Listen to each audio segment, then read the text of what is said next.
Siento que toda mi vida se ha estado construyendo hasta este momento.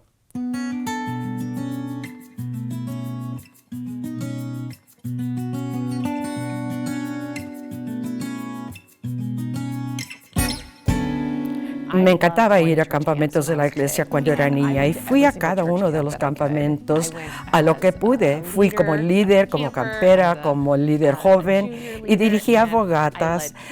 Aprendí cómo ser salvavidas para poder aún ir a campamentos y ser útil. Y en mi congregación de hogar cantaba y tocaba el piano, recogía la ofrenda. No creo que me especialicé en matemáticas, por quizá un día ser un obispo más tarde, pero el especializarme en matemáticas definitivamente me ha ayudado en muchas maneras. Debido a mi amor de números, lo entiendo totalmente. También soy maestra y fui maestra por un par de años y tengo maestría en educación. Todas estas cosas siendo de estudiante de matemáticas, ir a los campamentos de la iglesia siendo maestra, pues todas estas cosas me trajeron a este lugar y pienso que realmente me ayudaron a ser quien soy hoy.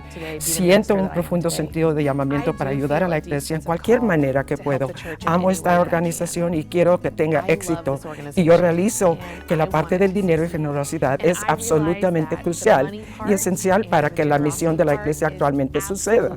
Y si nos permitiéramos vivir con personas generosas, si nos permitiéramos vivir de esta manera, entonces, honestamente, no hubiera nada que nos detendría. Nada nos detendría de ser esa iglesia que queremos ser.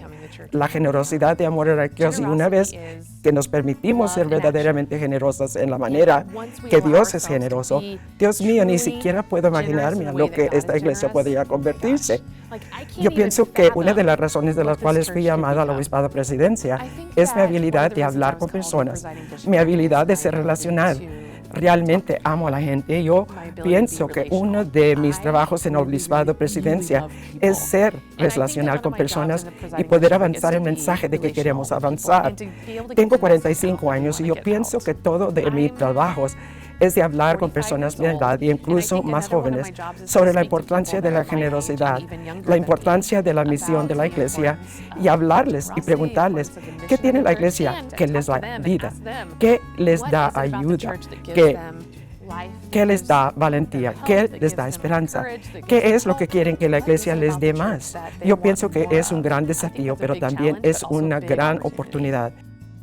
Me encantan las prácticas espirituales, realmente amo las prácticas. Sin embargo, he sido menos buena a hacer prácticas espirituales desde que tuve hijos, pero desde que tuve hijos, cada noche, sin falta, antes de irse a la cama, entro y los hago 3 preguntas.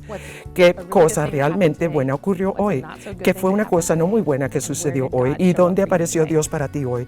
Y yo participo también, ellos participan y yo participo, y el de 3 y 5 años y yo. Y he encontrado que en ese punto del día es mi favorita parte del día.